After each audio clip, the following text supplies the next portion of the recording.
the LaxFactor podcast.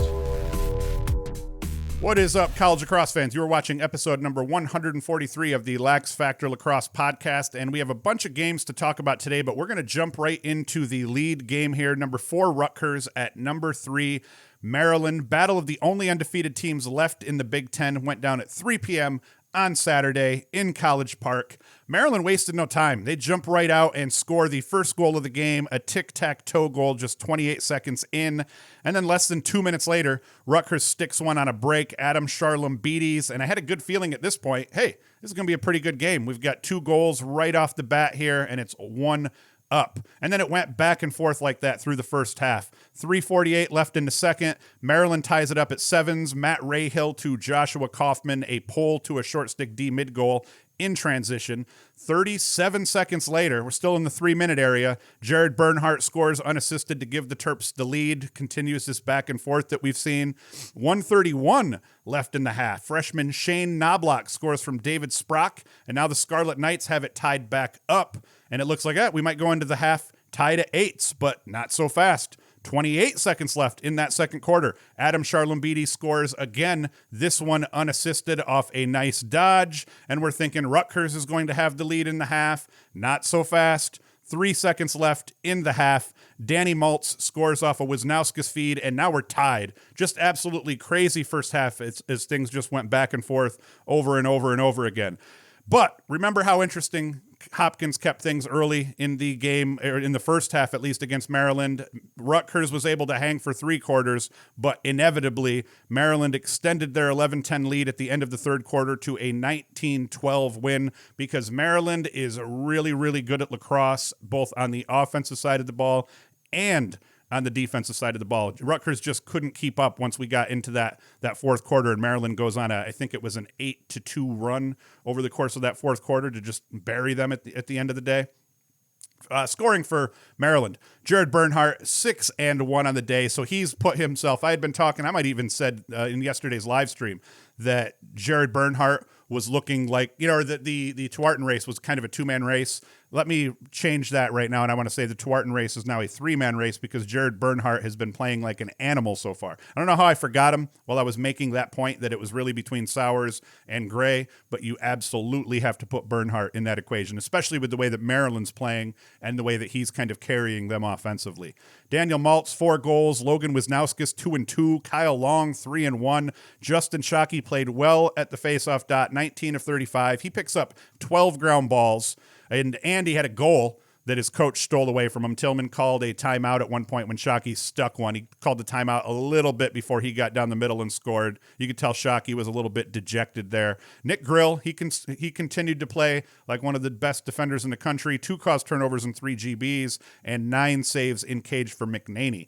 Rutgers side, Kieran Mullins, 3-2. Adam Charalambides, 4 goals. David Sprock, 2-2. Connor Kirst, just 2 assists. He was limited quite a bit here in this game, so Maryland did a good job trying to bottle him up. They threw a lot of double teams at him early, and he did his job and got rid of the ball. But it ended up kind of disrupting, I think, that flow that Rutgers had throughout the game. Colin Kirst, who really had to stand on his head in this game to keep Rutgers in it, he played well over the course of the first 3 quarters. Not incredible, but well. And then that fourth quarter was just a tough one. It was, overall, this was his roughest outing to date. Kirst ends up with 7 saves, but he'll bounce back. He'll be okay. Maryland, though, that's a statement win for Maryland. We're trying to decide here who is the upper echelon of the Big Ten, and everyone was kind of hoping that we were going to see this game finish the way that we saw the first 3 quarters go. It didn't go that way. Maryland proved that they are the upper echelon of the Big Ten by themselves. Rutgers is definitely right below them, and when they play again here at Rutgers later in the season,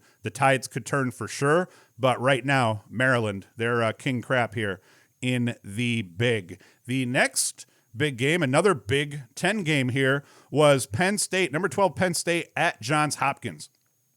Now, this game was supposed to prove that Penn State was going to, kind of run lead as the top team in the second tier of the Big Ten, but instead Hopkins, they get a big statement win and may have shown that Hop just needed some time to get together. They didn't have a fall ball. They had a late start in the spring, and maybe they just needed time to gel to get Joey Epstein back into the flow of things, because right now they're looking good over the course of that Maryland first half where they looked really good offensively, and then in this Penn State game, they looked good offensively through the whole thing. Penn State, they jump out to a quick early lead, 2-zip, but Hopkins answered and controlled the game through to the end. Cole Williams struck. Nice dodge into the middle of the field. His move to midfield could actually prove pivotal. He has to kind of figure that flow out there, but Cole Williams at midfield could end up being a big deal, especially if they keep getting him dodging down the middle of the field. Epstein, he stung one in transition. One of the best shooters in the country in terms of placement. The kid doesn't have smoke, but he knows how to burn shots past goalies nonetheless. DeSimone had a crazy rocker step that allowed Hopkins to keep rolling. He scored back-to-back unassisted goals for Hop as they took control of this game. And that's going to be a big deal for them because they need someone who can create. So DeSimone scoring unassisted goals is proof he can create, and he can be that guy for him to anchor the attack. The story: this was one of Penn State simply having no answer and no flow offensively. They looked awful offensively. They scored those first 2 goals quick. Everyone's like, all right, giddy up. Penn State's continuing to roll, especially because Mac O'Keefe on that first goal of the game, he created for himself. He gets the skip pass over the top. He ends up in that kind of 2-step, 3-step dodge scenario where the help really isn't there yet because everybody was sloughed down to the opposite side of the field. So he does a hitch, comes to the middle of the field, sticks one, and then TJ Malone scored shortly after that. It looks like, Penn State, I was right. Penn State, their offensive flow is better than Hopkins is going to be. Nope. That didn't end up being the case here. Third quarter was an absolute nightmare for Penn State as they hadn't even gotten a shot off late into the third at one point as Hopkins just continued to extend that lead. Joey Epstein mixed it up a bit this outing. He has 2 goals and 2 helpers. He had been really goal heavy, so to see him split those stats, that's good for him. Ended up with 9 shots. He needs to be a little bit more efficient with his shots, but he's not a big burner, so if he's not getting shots off in weird, unexpected situations, goalies are going to tend to kind of win a couple more battles with him, but he does place his shot as well as anyone when he's got time and room and his hands free. Matt Narewski, he won 12 of 21 draws. Didn't light the world on fire, but it was enough to give Hopkins that possession edge in terms of the faceoff dot, win the battle in between the boxes a little bit. So that was very good. And that's, Arceri is a very capable faceoff man. I've always been real high on Arceri, and I don't know if Arceri's stats have always backed up how much I've liked him as a faceoff guy, but Narewski, he wins that battle, and Hopkins ends up winning that game. Goalie battle was a wash. Both keepers stopped exactly 50% of their shots, I think, if I read that stat line correct. And then in the end, Hopkins just more solid on the offensive side of the ball. They look better offensively. Both teams had flashes defensively, looking okay. Both goalkeepers had moments where they were okay. Like I said, in between the boxes, even though Hopkins had the edge, Penn State didn't look awful. Penn State just looked awful offensively. It was pretty rough to watch. So they have to continue to improve there. And once again, don't count them out. They're going to just have to continue to play this conference schedule. So these are teams they're familiar with, and if they could ever just figure out that offensive flow, they're okay everywhere else. They just have to start scoring more goals consistently. That's all. Another great game that I watched was Hobart at LIU. I expected Hobart to win this game almost in the exact same manner that LIU ended up winning this game. I figured Hobart would win by a 1 to 3 goal margin or so. I had watched LIU earlier in the season, so I knew they were a solid lacrosse club. I just didn't know they were this good. Hobart scored 2 early goals within the first 40 seconds of the first quarter, but that was the end of the Statesman's dominance in this game, as it was mostly LIU in the driver's seat through to the end. Hobart was feisty, though. They kept things interesting. If you're a Hobart fan, it was interesting enough through this whole game that you never turned it off, for sure. LIU is clicking all over the field offensively. Richie LaCalandra led the way with 4 goals and 2 assists. This kid can play. He ended up having a really nice backhanded goal he gave LIU a lead at what was it? 14-9 lead at the 8:25 left to play mark. I think that was when he dodged up the left side and stung one as he just kind of came up the alley. But before that, he had a really nice goal where he kind of came up the right side left-handed and stuck a backhander. So that kid can play ball. He also had a man up or a fast break goal where he stung a corner early in the game. So watch out for this. What's his name? Richie LaCalandra.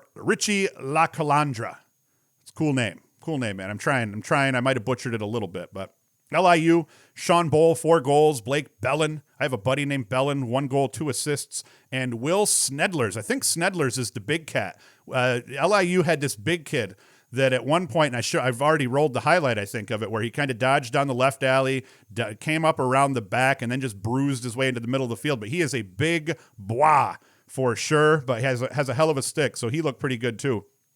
Story of this game was Will Mark, LIU keeper, 24 saves versus just 12 goals against and a 67% save percentage. So when you're playing a 2-goal game against an offensive threat like Hobart and you put up 24 saves, that's good enough to get you a win. So once again, I've been saying it over and over. You want yourself a player, at least one player on your team that can win you a game when another unit isn't doing well. Well, Hobart, I don't think the LIU defense played poorly. Hobart's just a really good offensive team, and this keeper, Will Mark for LIU, 24 saves. That was absolutely huge.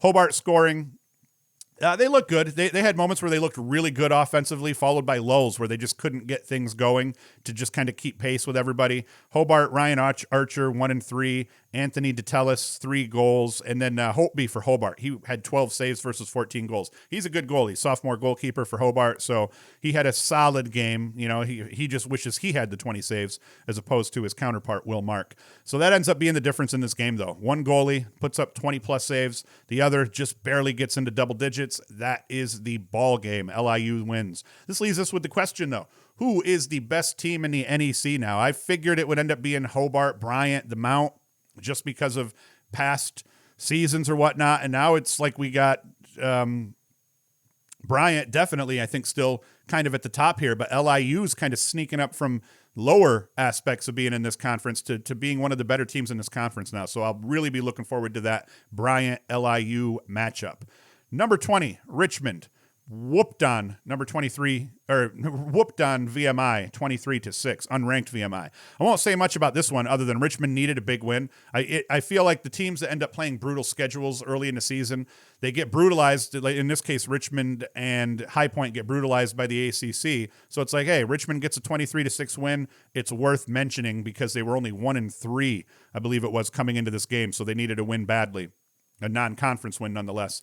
Dalton Young, 7 goals for Richmond. Tyler Schultz, 2-3 for Richmond. And then Jacob Griffin. My stat line says he's 22 of 26 draws with 16 ground balls, but I saw somewhere in the college lacrosse discussion forum that he was 24 of 28. So either way, he absolutely dominated the faceoffs for Richmond. Good sign for them. Another game. We've got non-conference matchup between Robert Morris and Air Force, and Robert Morris ends up pulling this one out by a goal. They both play pretty tough schedules early, so I end up talking about both of them. And same thing, you know, they play tough schedules, they get beat up. So when they start playing each other and they start getting into their, you know, closer to their conference play, I'd like to see how these guys end up doing because you got a team like Bobby Moe. I think this puts them at 3-3 after this one, and Air Force may have only won one game coming into this. Oh, I have it here. Air Force was 1-3 with losses to number 10 Denver, number 1 Duke, and number 8 Virginia. Bobby Moe was 2-3 with losses to number 1 Duke, number 19 High Point, and number 8 Notre Dame. So both of these teams just brutalizing themselves in the preseason, or I say pre-conference games. So this one had a crazy ending, actually. Robert Morris controlled most of the game, and they jump out to a leads of 3-1, 4-2, 5-3, kind of just trying to keep that 2-goal edge. And then they extend it to 9-3 by the half. Second half seemed like it was about to be more of the same. Robert Morris, they take a 14-6 lead with 10:28 left in the third, so they're just beating up on Air Force. And then all of a sudden Air Force is like, hey, we're Air Force. We're going to take this game over. They score the game's final 7 goals, getting the game back to within 2 goals with 8:35 left in the fourth. Now we have a game on.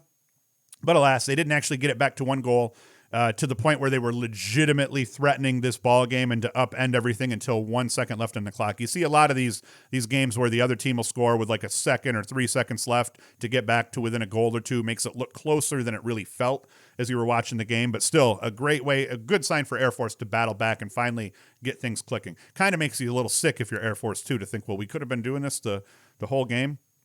Jimmy Perkins, he leads all scorers in the day, 4 goals, 2 helpers. Ryan Smith goes for 3 goals and 2 helpers. Difference in this game, Liam Rosenthal in cage for Robert Morris, 17 saves versus 30 shots faced for a 57% save percentage. In a 1-goal game, that's the difference. Braden Host, he struggled, only had 8 saves versus 22 shots faced, and he's a solid goalie. So that is a rough stat line for him, but Rosenthal for Robert Morris was a big key in this game, especially early on before Air Force started kind of going on that onslaught. He was real tough in cage. Because we didn't have a whole lot of D1 action yesterday, at least not worthy of talking about. We're going to get into some D2 action here. Wingate, they improved to 5-1 with a 20-8 win over Anderson. 4-1 coming in. Their only loss was to Queens, I believe, if I'm correct here, and I think it was the previous game. Freshman keeper for Wingate, Casey Carlson, made 14 saves versus 21 shots in the win. And I was sitting here thinking, this kid, now I've mentioned his name twice, and I knew that he played well in both games because I think his overall save percentage is somewhere in the area like 67%. So I'm thinking this kid's their starting goalie, but the way it looks, he's only played 2 games. So I don't know if he had a lull. He played a game early in February or late in February, and then he plays this one in March. So it looks like there may have been a game or two where this Casey Carlson kid didn't play. So I'm not sure what happened there, but that kid looks to be a really solid keeper. Reese Orman, LSM for Wingate, ended up with 4 caused turnovers, 5 ground balls. That's one of the reasons I dig D2 and D3 lacrosse. You end up seeing weird stat lines out of defenders where it's, a good game for a defender at the D1 level is 2 caused turnovers and 3 GBs if you're a close D. At the D2 and D3 level, you end up seeing defenders that end up dominating a little bit more. So 5 ground balls, 4 caused turnovers. That's a hell of a stat line for an LSM. Adam Vodovnik for Wingate, he goes 4-2. Bobby Padden goes 3-3. They take most of the ink in the scorebook. And then Anderson's Cam Weeks. And I mentioned Cam Weeks before for Anderson as well. 22 of 32 faceoffs. So despite the scoring disparity and the fact that Anderson got whooped up on, Cam Weeks goes 22 of 32. Saved his team from a worse beating. And I'm hoping that Cam Weeks doesn't play for Wingate, and I read that wrong. If that is the case, I apologize. But I'm pretty sure it did look like Weeks was actually playing for Anderson. Now I'm going to have to go back and look here before the end of the show. Next D2 game I wanted to talk about, Queens. They're now 4-2 after running away from Mars Hill 20-12. Nealon Pillen 2-7. Quinn Talent 6-1. Alex Alonso won 14-19 draws for Queens, picking up 10 ground balls in the process. Zach Kerrigan had 6 goals for Mars Hill in the loss. We end up with Lenore Ryan. They're sitting at 5-1 after beating up on Tusculum. I've never even heard of Tusculum. There is some weird names and some obscure teams that end up popping up in Division II. Lenore Ryan, though, they beat him 21-11. Nate Raymond and Cale Lawrence, they each put up hat tricks, and Lenore Ryan spread the scoring out all the way down the roster. You see 21 goals, you figure one kid had 6 points or 7 points or something. Not so. 2 kids with hat tricks was the high score for Lenore Ryan. Noah Johnson, 10 saves in cage for LR, and Zach Boudreau, 13-16 draws. So that's pretty solid here. Little D3 action, and it's not really exciting D3 action because Salisbury beat Southern Virginia 30-10. Absolute waxing. It was ugly. There was nothing really to talk about outside of there was a kid, Cross Ferrara for Salisbury. He scores 10 goals and has an assist in that win for Salisbury. So anytime you put up 10 goals, you're happy on that day. But it was kind of an absolute ass-kicking that Salisbury put up. So that was it. What we're going to do here, though, is because we had a short show today, because there was a little bit less action, we have a couple of solid games here, Duke and Jacksonville, and there's some other teams. I think UMass is playing for the first time today against Stony Brook. So I think you're going to get a bonus show for Monday out of this because we just didn't have quite as many games to talk about. So I'm going to murk this. Another new thing we're going to do, I'm all geeking out because I got a Lacrosse Reference Pro account. So now I can start talking a little bit more about their crazy analytics. I didn't know they had a pro, so I've kind of used them as a guidance to try to just gauge, if I'm going to say that a team's good defensively, I've been using their stats for a while to make sure that I'm not a dum-dum and that their data actually matches with the words that be coming out my mouth. And but I got a pro. I didn't know they had a pro, so I got a pro account. All sorts of crazy stats in there that break down players, teams, and the whole country, conference stuff. So we'll start talking about that stuff a little bit more, too. So come back tomorrow morning. Monday morning, we're going to do a bonus show. We'll talk about the Duke game and some other things. As always, you can go to LaxFactor.com. Help support the show by getting swag. We have that kind of T-shirt, branded stuff. We have non-branded stuff. We have shorts. We have new shorts coming. It's just taking a while to get them designed and get them printed. So you can do that. Be sure to like, subscribe, all that good stuff. I kind of broke today, and I was supposed to do the intro after the Maryland segment, and I totally forgot. I'm going to kind of try to go right into the first game that we want to talk about, kind of the game of the week, jump right into it right off the bat. I'll do the intro in between the first segment and the second. Totally screwed the pooch on that today. So normally I would be like, be sure to like, subscribe, hit the notification bell. Didn't get that in. So that's it. that is today's show. Short show. Come back tomorrow, though. Bonus show for Monday morning. Should be out early in the morning, though, probably somewhere around 9 a.m., if not before that.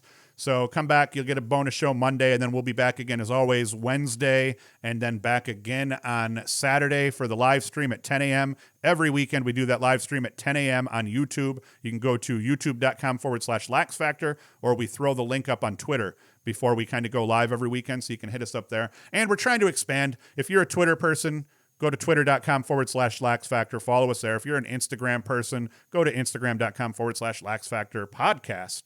And all that. Facebook kind of sucks, so I'm not even going to drop Facebook. So that's it. I'm rambling. Hoost is going to get the hell out of here, and I'm going to watch Duke beat up on Jacksonville today in sunny Florida. Thanks for watching. I'm out.